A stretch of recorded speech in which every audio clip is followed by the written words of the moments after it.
Meron din po akong bagong announcement.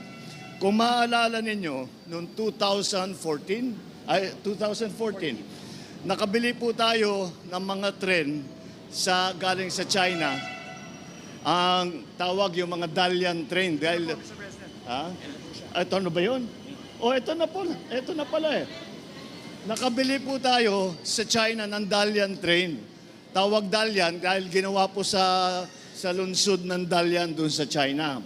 Yun lamang, nung in-inspection, hindi daw kaya na paandarin at patakbuhin at gamitin itong mga tren na ito, itong mga karwahe na ito.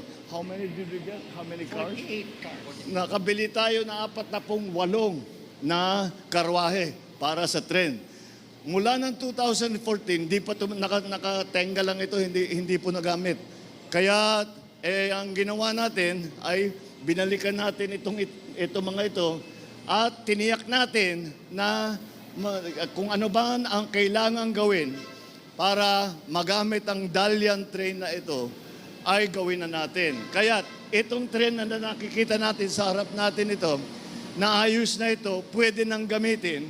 Kaya mula ngayon, gagamit tayo, meron na tayong magamit na karagdagang, we will use three trains.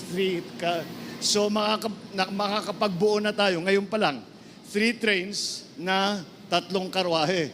So 9 nitong cars na ito. Doon sa 48, tuloy-tuloy natin na titignan at gagawan ng paraan para naman magamit. Dahil 10 taon nakaparada ito hindi nagamit. Ngunit ngayon ay nagagamit na natin at yan ang ite-testing natin ngayong araw. First day na masasakyan ng mga kababayan natin.